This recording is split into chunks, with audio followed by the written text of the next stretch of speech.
ऐकलं ते म्हणतात आणि ते म्हटलं की म्हणजे काय प्रभू येशू 2000 वर्षाचा आहे का? नाही. त्याचं वय 2000 आहे का? नाही. तो 2000 वर्षापूर्वी पण हजारो वर्षापूर्वी अस्तित्वात होता. पण तो एक दिवशी बाळ म्हणून जन्मला. म्हणजे काय? बाळ म्हणून जन्मला याचा अर्थ पॉइंट की तो मनुष्यरूप त्याने धारण केले. त्याने देव पण बाजूला ठेवले, मनुष्यरूप धारण केले, दासाचे स्वरूप धारण केले. या पापी भ्रष्ट जगामध्ये, या वातावरणामध्ये कसं वाटतं, कसं असतं, काय काय फेस करावं लागतं, लहानचं मोठं असताना काय फेस करावं, ह्याच्यातून त्याने जन्म घेऊन त्याने अनुभव घेतला. आणि म्हणून शास्त्र सांगतं की तो आपल्याला समजू शकतो. तो दूरचा देव नाही तर तो जवळचा देव आहे. लहानपणचे प्रॉब्लेम, तरुणपणचे प्रॉब्लेम आणि ॲडोलसंटचे प्रॉब्लेम हे सर्व काही तो समजू शकतो. का?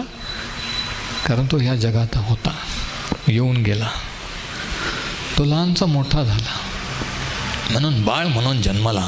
म्हणजे याच्यावरून काय समजतं की त्याने मनुष्यरूप धारण केला.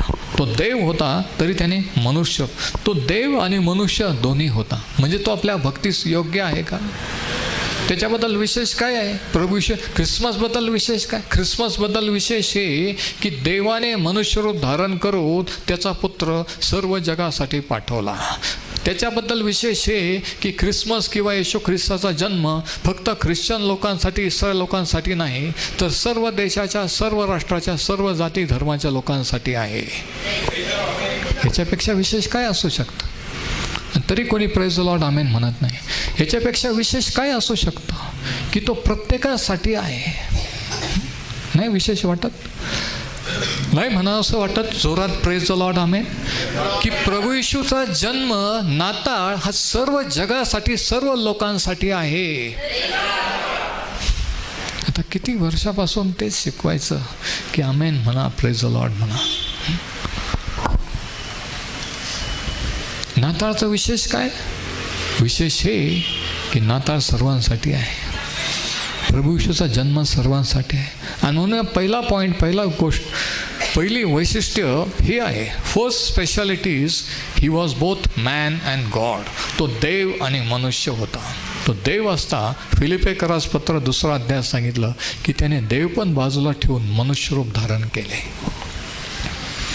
देव म्हणून जर आला असता तर आपण म्हटलं असतो की आपल्याला काय टेन्शन असतं, काय प्रॉब्लेम, काय दुःखने असतात, देवाला काय माहिती आहे? देव कधी माणूस झाला होता का? तो देव आहे ना, आपण माणूस आहे. पण विशेष हे की देव माणूस झाला. Praise the Lord. आता कोणीतरी प्रेज द लॉर्ड म्हणू शकतो का की देव माणूस झाला म्हणून माणसाचे, तुमचे माझे प्रॉब्लेम तो समजू शकतो. हे विशेष आहे. आणि हे जर कळलं तर नाताळ कळलाच नाही आहे. मग तो गेला आणि गेला. मग लोक म्हणतात किती लवकर नाताळ आला. अरे लवकर आला म्हणजे काय? तर हे वैशिष्ट्य आहे की त्याचा उगम विशेष आहे. तो जगात येण्यापूर्वी होता. प्रारंभी शब्द होता, शब्द देवासह होता आणि शब्द देव होता. योहान 1:1. म्हणजे तो स्वर्गात अस्तित्वात प्राचीन काळापूर्वी होता. हे विशेष आहे. He was his origin is special. He has a special origin. त्याला एक विशेष उगम आहे. दुसरी गोष्ट 6व्या वचनात सांगितलेलं आहे ते हे की त्याला एक विशेष नाव आहे. दुसरा point, he has a special name. आणि ते नाव काय? आम्हासाठी बाळ जन्मला आहे, आम्हासाठी पुत्र दिला आहे, त्याच्या खांद्यावर सत्ता राहील.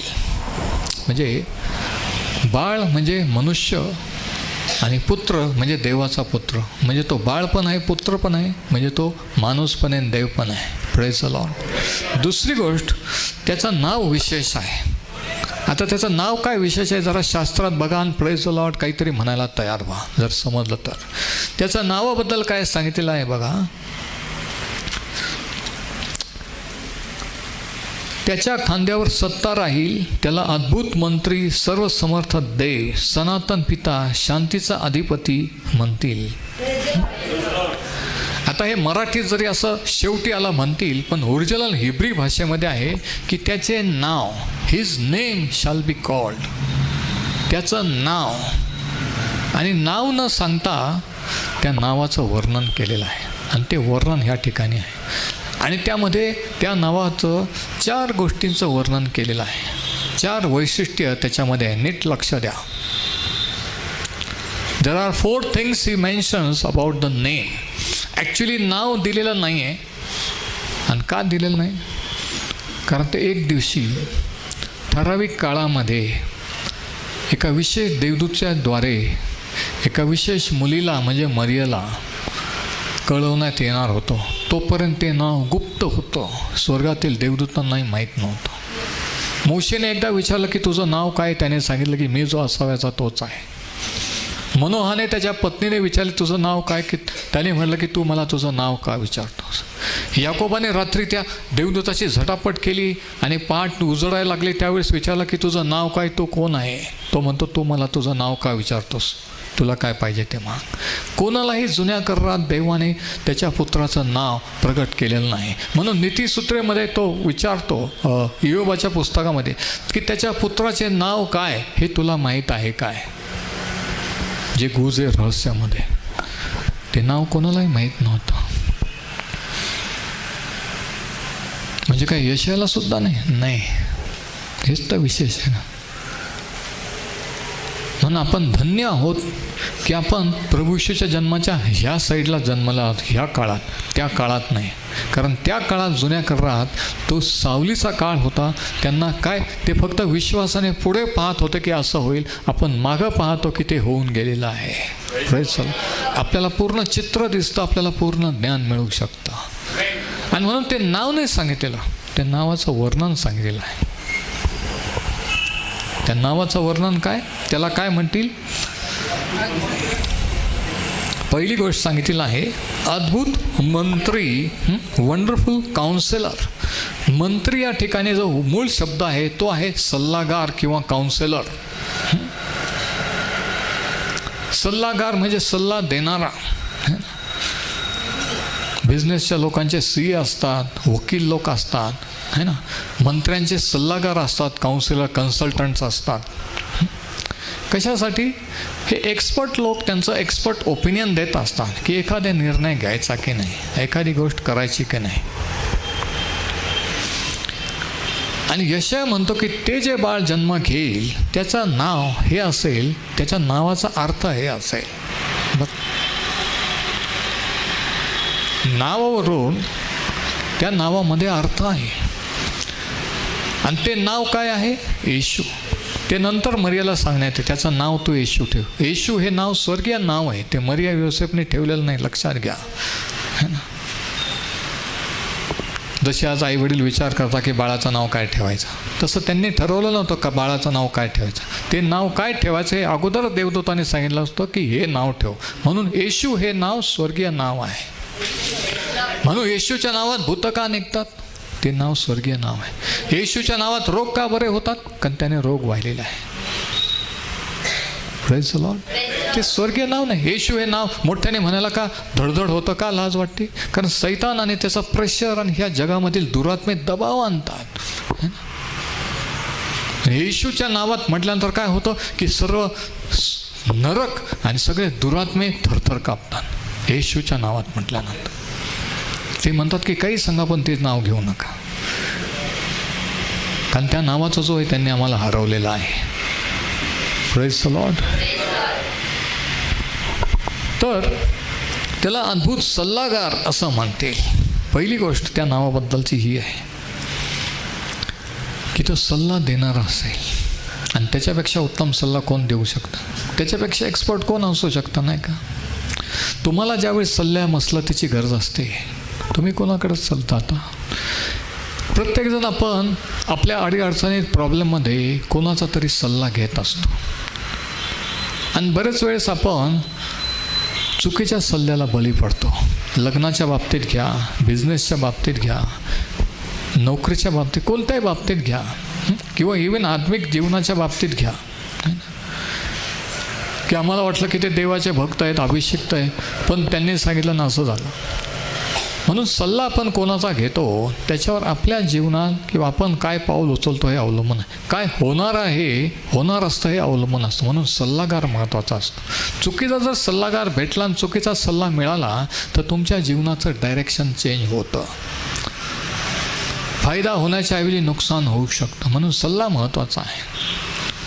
नीतिसूत्रात लिहिलं की सल्ला मसलतीने बेच सिद्धीस जातात. म्हणजे काय की काही जण जे स्वतःला शहाणे समजतात की मला कोणाच्या सल्ल्याची गरज नाही, मी एक्सपर्ट आहे, असे लोक प्रॉब्लेममध्ये येतात. पण 2-4 लोकांचा जर सल्ला घेतला तर आपण यशस्वी होतो. पण त्याच्यापेक्षा मोठा सल्लागार, त्याचं नाव, तिचे बाळ जन्म घेईल, तो जो प्रभू येशू, तो अद्भुत सल्लागार असेल. त्याचा सल्ला अद्भुत असतो का? कारण त्याला आपल्याबद्दल सर्व माहीत असतं. आता बघा, सल्ला घ्यायला गेल्यावर आपल्याला सगळं त्यांना सांगावं लागतं की असं आहे, आणि मग ते त्याच्यातून आपल्याला सल्ला घेतात. पण तसं देवाकडे गेल्यानंतर, प्रभू येशूकडे गेल्यावर आपल्याला सर्व स्टोरी सांगावं लागत नाही. काही जण सांगतात आणि मग सांगितल्यावर तो असं म्हणत नाही, अरे हे तर मी आधी कोणाकडून तरी ऐकलं होतं, पण आता तू सांग. तो म्हणतो की तू जन्मापूर्वी तुझं काय चाललेलं आहे, काय नाही, पुढं काय होणार आहे, हे सर्व काही मला माहीत आहे. हा फरक दुसऱ्या सल्लागारामध्ये आणि त्याच्या सल्ल्यामध्ये आहे. म्हणून पहिलं वैशिष्ट्य त्याचं काय असेल की तो उत्तम सल्लागार असेल. या नवीन वर्षामध्ये चुकीचे लोक, ज्यांनी चुकीचा सल्ला दिला, ज्यांनी तुमची दिशाभूल केली, हे मार्क करा, खून करा आणि ते टाळून द्या. आणि प्रार्थना करा की प्रभू, माझ्या जीवनात योग्य सल्लागार, योग्य लोक तू आण. तू मला सल्ला दे तुझ्या वचनाने, तुझ्या आत्म्याने. तुमच्या जीवनाचे वर्ष, तुमचा पैसा वाया घालवू नका. सल्ला द्यायला देव तयार आहे. त्याने सल्लागार पाठवलेला आहे. आणि तुम्हाला माहिती आहे का, त्याची काही फी पण नाही आहे. त्याची काही फी पण नाही आहे की माझी एवढी फी द्या मग मी तुम्हाला कन्सल्टेशन देईल. असं आहे का? नाही.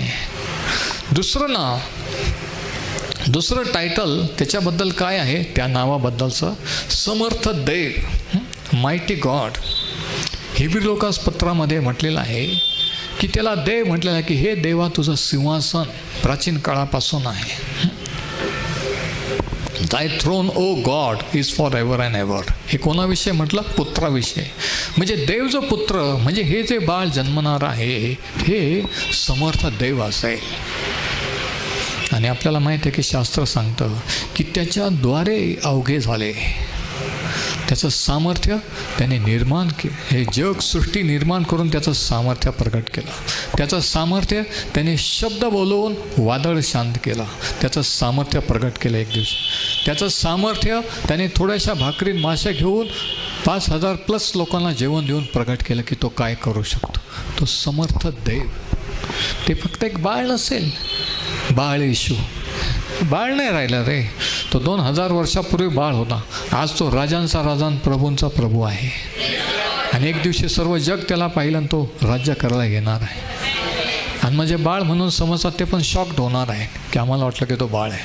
आम्ही त्याच्या नावाने मोठं चर्च बांधलं, बाळ येशूचं मंदिर, आणि तो बाळ नाही तर मोठा होऊन येणार आहे. म्हणून हे जे परंपरा, हे जे चुकीचे विचार, हे जे खोटे खोटे धार्मिक आहेत, आपल्याला खोटं खरं वाटतं आणि आपण आनंद करतो, उगीचच खुश होतो, हे सोडून देण्याचा टाईम नाताळाचा टाईम आहे. की जे रिअल खरं काय आणि खोटं काय हे फेस टू फेस करायचे. जे खोटं आहे ते आउट. इथून पुढे जे खरं ते मी पाळणार. किती जण म्हणणार आहे खोटे विचार, खोटे लोक प्रभू माझ्या जीवनातून काढून टाक. खोट्या गोष्टी मी मान्य करतो, हे खोटे विश्वास ठेवत आलो, खोटं करत आलो, खोटं स्वतःचं समाधान करत. पण आता मला खरं पाहिजे आहे. पुढे चला. किती जणांना खरं पाहिजे आहे? खरं आनंद, खरं सत्य, खरा देव, खरं सोल्युशन, खरा सल्ला.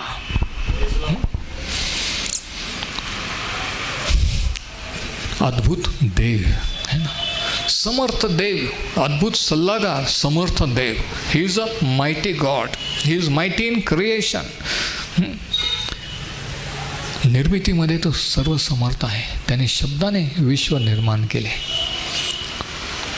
त्याने माती घेऊन, लाकडं घेऊन काहीतरी केलं असं नाही. काही नसताना शब्द बोलला, जे नव्हतं ते अस्तित्वात आलं. तुमच्या आणि माझ्या जीवनात जेव्हा काही नसतं तो शब्द बोलतो. हे वचन कोणीतरी घेतं, काही नसतं, अचानक ते घडून येतं. तो शून्यातून जे नाही ते अस्तित्वात आणणारा देव आहे. काहीतरी घेऊन काहीतरी त्याचा करत नाही. काहीच नसताना तो ते अस्तित्वात आणत असतो. किती अद्भुत आहे नाही का? म्हणून त्याला समर्थ देव आहे. तो बरं करण्यास समर्थ आहे, मुक्त करण्यास समर्थ आहे. कोणी म्हणतं की तुम्हाला माहीत आहे की माझं जीवन किती पापी, किती अंधारात गेलेलं आहे, आमचा प्रॉब्लेम किती मोठा आहे तुम्हाला माहीत नाही पाळक साहेब. खूप दिवस उपासन खूप प्रार्थना करावं लागतील, ते एका प्रार्थनेत होणार नाही.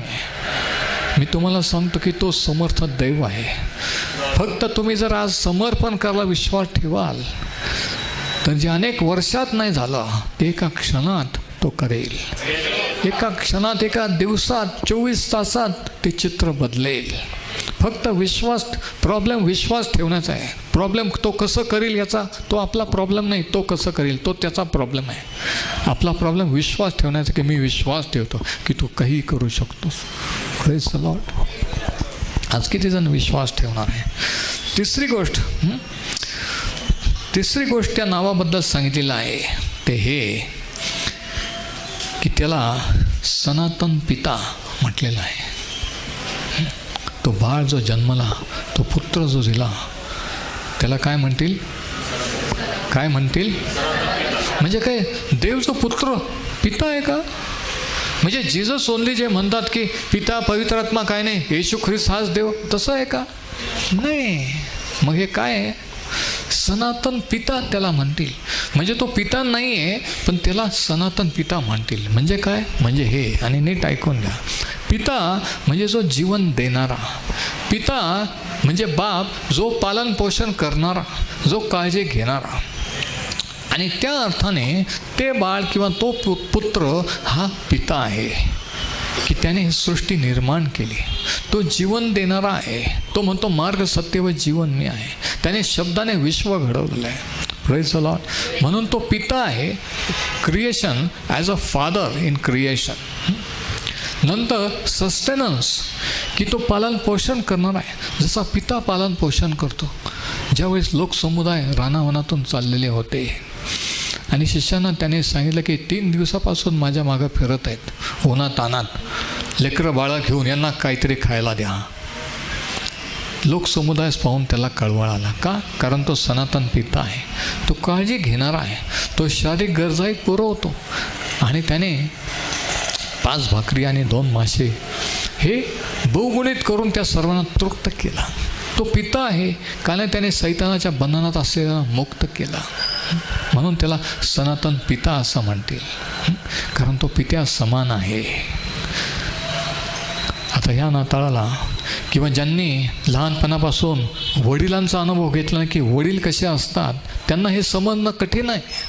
पण माझी प्रार्थना की देव त्याच्या आत्म्याने प्रकट करील की जरी पिता पाहिला नाही, पित्याचा प्रेम लहानपणापासून मिळालं नाही, तरी देव जो पिता आहे तो त्याचा प्रेम किती अद्भुत आहे ते तुम्हाला देईल. जरी तुम्हाला पिता नव्हता, पिता जिवंत नाही, तरी प्रभू येशू ख्रिस्त तुमचा सनातन पिता आहे. आणि सनातन हा शब्द महत्त्वाचा आहे. कारण आपले आई आणि वडील काही वर्ष आपल्याबरोबर असतात, आयुष्यभर नसतात. पण प्रभू येशू जो पिता आहे तो आयुष्यभर आपल्याबरोबर राहील. आपण जगातून गेल्यानंतर आपल्या मुलाबाळांबरोबर राहील. ते गेल्यानंतर त्यांच्या तो सनातन पिता आहे. म्हणून त्याला सनातन पिता असं म्हणतील. नाताळ काय आहे जेम्स? नाताळ हेच समजणं आहे की ते बाळ येशू कोण आहे. की ते बाळ आहे का? तो कोण आहे? तो कोण माझ्यासाठी कोण होऊ शकतो, तुमच्यासाठी कोण होऊ शकतो, तो काय करू शकतो. आज जे सर्व जग ज्याच्या शोधात आहे, ज्याच्यासाठी सोनं चांदी वाटाल ते करायला तयार आहे, ते मिळण्यासाठी तो देणारा आहे. Praise the Lord. ते त्याच्याद्वारे जगाला मिळू शकतं. आणि मग पुढचं जे टायटल त्याला काय म्हणतील? 4थी गोष्ट, शांतीचा अधिपती म्हणतील. The prince of peace. शांतीचा अधिपती का? कारण एफिसकरास पत्र 2 आणि 14 मध्ये सांगितलं आहे की त्याने वधस्तंभावर त्याच्या रक्ताने देवाने मनुष्य यांच्यामध्ये शांती केलेली आहे. हे जे बाळ, आम्हासाठी बाळ जन्माला, आमच्यासाठी पुत्र दिलेला आहे, तो काय करील? त्याचा जन्म कशासाठी झालेला आहे? मरणासाठी झालेला. मानवजातीच्या पापाच्या अर्पणासाठी झालेला आहे. हा उद्देश त्याचा जगात येण्याचा होता. उद्देश आपण नाताळ म्हणून त्याचा जन्म सेलिब्रेट करावा हा नव्हता. त्याचा उद्देश हा होता की जेव्हा आपण पहिल्या आदामापासून हुकलो, पहिल्या आदामामुळे सर्व आशीर्वाद गमावले, देवाचे कनेक्शन तुटलं, त्यावेळी देवाने मनुष्य रूपाने दुसरा शेवटला आदाम पाठवला आणि त्याच्याद्वारे आपण परत देवाशी कनेक्ट होऊ शकतो. ह्या देवाच्या पुत्राच्या द्वारे, प्रभू येशूच्या द्वारे आपल्याला आदामाने जे गमावलं ते परत मिळू शकतं. किती जण आमेन म्हणू शकता? जे तुम्ही गमावलं, जे तुमचं आहे, तुमच्याजवळ पाहिजे पण नाही, ते हा दुसरा शेवटला आदाम, हे बाळ, हा पुत्र तुम्हाला परत मिळवून देऊ शकतो. ते तुमच्या शक्तीने शक्य नाही, दुसऱ्यांच्या प्रार्थनेच्या शक्तीने शक्य नाही, हे प्रभू येशूच्या द्वारे शक्य आहे. जेव्हा तुम्ही हार मानून, मी हार मानून म्हणतो की मी सर्व करून थकलो, आता तूच कर, त्यावेळेस तो हस्तक्षेप करतो. तो आपोआप करत नाही. पण मनुष्य स्वभाव गर्विष्ठ, मनुष्याला कमीपणा घ्यायला आवडत नाही. तो म्हणतो की मी हँडल करू शकतो, मी करू शकतो. म्हणून खरा पश्चाताप म्हणे की मी करू शकत नाही. प्रभू तू माझ्यासाठी जन्मलास, मी हारलो, मी मान्य करतो की मी हारलो, तू आता माझ्या जीवनाचा, माझ्या कुटुंबाचा ताबा घे. त्यावेळेस तो ताबा घेतो आणि मग हे करायला लागतो. आपोआप जर केलं असतं तर आपोआप सगळं जग त्याचं झालं असतं. आपोआप जर देवाने कार्य केलं असतं तर पश्चातापाची गरज नसते. पण देवाने तुम्हाला आणि मला स्वतंत्र इच्छाशक्ती दिलेली आहे. त्याच्याकडे वळायचं का नाही, निर्णय घ्यायचा का, निर्णय शक्ती दिलेली आहे. आणि जेव्हा आपण निर्णय घेतो तेव्हा देवाचं कार्य सुरू होतं. आपोआप होत नाही. पण देव का करत नाही? नाही, तुझी जर इच्छा नसेल तर तो करणार नाही. पण तू जेव्हा म्हणशील की हे माझ्यासाठी कर प्रभू, मी अंधारात बसलेलो आहे, मी धडपडत आहे, मी चुकीचे सल्ले घेऊन हुकलेलो आहे, आजपासून तू माझा सल्लागार हो. तू समर्थ देव आहेस, तू काही करू शकतो. तू मला या समस्येतून, या परिस्थितीतून मुक्त कर. तू माझ्यासाठी जगात आला, मी विश्वास ठेवतो. तू माझा पिता आहेस, तू माझी काळजी घेऊ शकतोस. तुला माहीत आहे की मला कशाची गरज आहे. तू मला सांभाळणारा आहेस. सनातन पिता म्हणून मी तुझ्यावर विश्वास ठेवतो. असं जेव्हा आपण म्हणतो, जेव्हा तुम्ही म्हणता, त्यावेळेस तो कार्य, त्यावेळेस त्याचा अनुभव आपल्याला देतो. रेडीमेड प्रार्थनेमध्ये नाही की उगीच आपल्या अलंकारिक भाषा बोलण्यात नाही. एक लिव्हिंग रिलेशनशिप, एक जिवंत नातं, जसं आपण एकमेकाला ओळखतो तसं नातं जेव्हा जोडलं जातं, ती खरी प्रार्थना, तेव्हा प्रार्थना सुरू होते. बरेच लोक प्रार्थना दुसऱ्याला इम्प्रेशन मारण्यासाठी करतात. मोठमोठे शब्द, लांबलचक प्रार्थना, हालेलुया, प्रेज द लॉर्ड. हरकत नाही, ओरडण्याच्या विरुद्ध मी नाही, जरी मी ओरडत नसलो तरी. पण म्हणायचं हे आहे की प्रार्थना धावा हा मनातून केला जातो. Praise the Lord. तो सनातन पिता म्हणजे आपण त्याचे पुत्र आणि कन्या होतो. जितक्याने त्याच्यावर विश्वास ठेवला तितक्याच त्याने देवाचे पुत्र होण्याचा अधिकार दिला.